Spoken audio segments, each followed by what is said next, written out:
It's just a lot of pressure on us. Everyone has to look a certain way. Small thing, it affects you so much. Like, someone would just be like, why does your hair look like that? Or why are you dressed like that? Posting grim stuff. I've seen videos of people like getting shot. Yeah, getting their heads cut off and things like that. Inappropriate pictures of male genitals since year 8, I think. When I was a kid, I would have been a lot more affected, but now I'm kind of more normalised to it because I see it a lot. But obviously that's not a great thing to have in your life to see.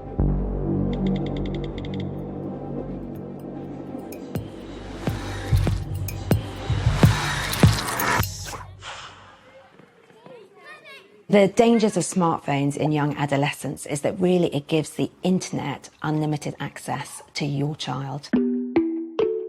Children can search up almost anything online. They can access online gaming with access to strangers. You also have to think about social media apps, which are now really being shown to impact the well-being and mental health of young children, as well as being really, really addictive.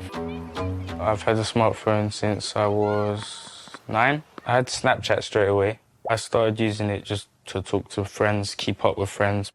With all these things come cyberbullying and to inappropriate content that can have a profoundly negative impact on young people's mental health. Snapchat for me is the single worst challenge that we have to deal with at school. Children have reported to me that on a weekday it's hundreds of snaps, but at weekends it can be thousands of emoji responses that keep their phone clicking, vibrating. Some children feel that they should be checking all of this. They don't want to miss out. And we all know that they're designed, these apps are designed to be addictive, and that is exactly what they are.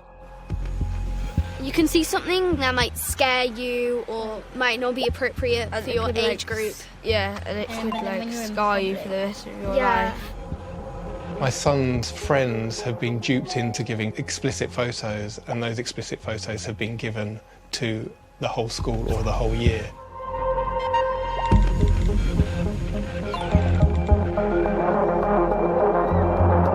Young people are being bombarded by often some really horrible messages day and night, and it's affecting their well-being. According to one study, sort of 24% people who are bullied online will self-harm as a result.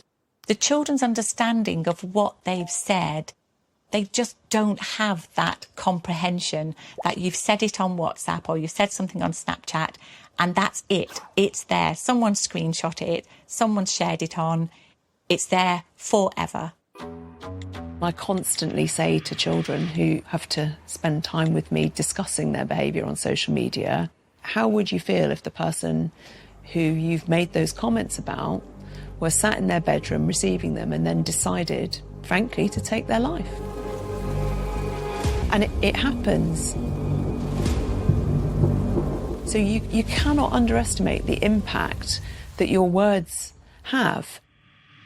They are spending hours a day comparing themselves to other people's perfect, curated images. And these pictures and images are not real. There isn't really much room to be yourself. You kind of have to fall under this category. Like, you either dress like this, you look like this, or you're really not included and you're not relevant and no one will talk to you and stuff like that. There are lots of discussions around what is the right age to give children access, and on most of the apps, the legal age is 13. My view is 16, because between the ages of 11 and 16, most children obviously are going through adolescence at their own rate, whether it's periods, whether it's voices dropping. And we all know that there is, of course, a level of anxiety around that. What you don't need at that stage is social media telling you that this is how it should feel, this is what you should look like. And by the age of 16, most children are through that process. You know, their normal levels of anxiety are through, and hopefully you've got reasonably self-confident humans who can then manage the challenges of social media. Traditionally, as a teenager, there would always be someone who was prettier or sportier or more academic than you, but you knew their backstory. But it's really different with social media. Young people don't know what's going on in people's lives. All they are seeing are these perfect, curated, beautiful highlight reels. And it's making young people feel less good about themselves. They're not feeling as confident in their own bodies. They're looking to receive the same amount of online rewards and validation as influencers, and it's completely unrealistic. It's a very difficult time because these children are the guinea pigs of this generation. It's completely unregulated and it's been kind of let loose on them and no one knows the outcome of it.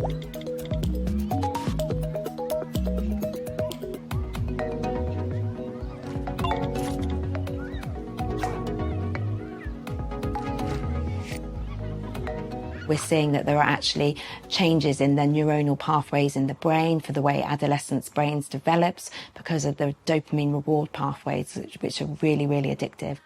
Now, what tech companies have done is they've created likes, push notifications, followers, and all sorts of rewards on social media. Now, dopamine is released when we don't know what reward we're going to get. So if you imagine when you go to pick up your phone, you don't know if you're going to have likes or new followers on social media, that creates a spike of dopamine. Now, the more you check social media, you create a really powerful feedback pathway. Our children's brains are these tiny things being impacted daily, and it doesn't end. They have those phones with them all the time at the weekends. It's constant. We know the damage it can do. We should be stepping up and saying, we need to make a change. Ultimately, I think the only way we can protect children is by saying no social media. We don't allow them to smoke cigarettes. We don't allow them to drink alcohol. If we have a rule that stops them, we're okay. When I was a kid, I played a lot outside all evening, every evening, until it got dark. And I would love to see my kids doing the same. We know that things are good for well-being for young people are being outside in the fresh air, playing sport and being with their friends. And these have been shown to have a really good impact on self-esteem and well-being. But obviously, the opposite is true of time online, with time on social media having a negative impact on self-esteem and negative impact on their mood and increasing anxiety. If I didn't have social media, I'd probably play sports way more, like basically every day. I would go out a lot more. One of the things which raised a concern was when I became aware that children, sometimes in year 3, that's 7, 8 years old, had access to smartphones.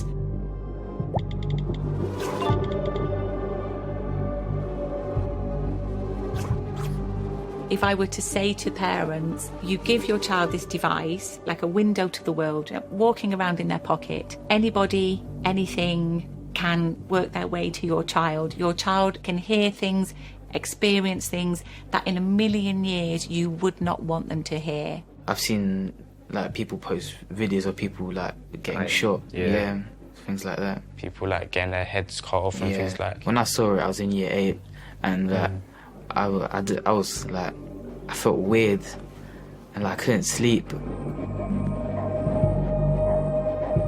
We're giving them access to something that's wholly inappropriate at the entirely wrong age.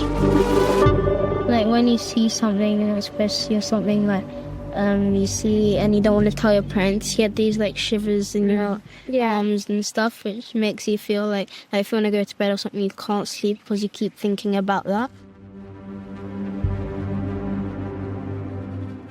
Internet pornography is one click away for all young people with access to the internet, and it is having a profound impact on their body image and also their view of healthy sexual relationships.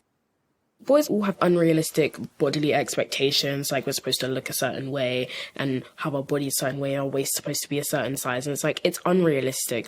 Not all women look the same. We don't all have the same bodies, and I think that it's quite dangerous, especially because we are so young. It's intensely graphic, it is very misogynistic, and it is often violent. We know that most young people access pornography by the age of 12. We're seeing a huge increase in sexual violence against women with choking and slapping, and they're watching this and then they're acting it out in later relationships.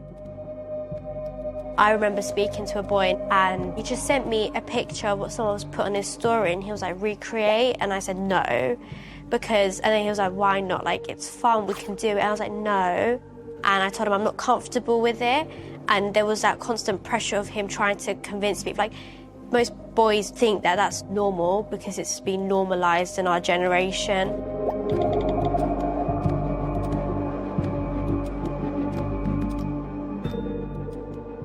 if this is how my generation is going to keep going, I don't think I'm going to find someone to be with in the future because of how toxic the behaviours is. I don't want to be around that. I would really like the government to take a more proactive approach. In medicine, we call it a precautionary approach. You don't always need to wait till all the evidence is there, but when something is becoming really obvious that it's having a harm on well-being and health, that's the moment we need to act. I do wish that social media didn't exist because I think it would make our lives easier. If you're on the screen, like, time flies by. I wouldn't really know that I've been, like, spending hours and hours on it. While you're on it, you don't feel like you're addicted, but then I don't think I could go without it now that I'm thinking about it. My school has just decided to be a smartphone-free school from September, and I honestly couldn't be happier. We've joined Smartphone Free Childhood and completely agree and align ourselves with their principles. There's a lovely quote from C.S. Lewis that says you can't go back and change the beginning, but you can start where you are and you can change the ending.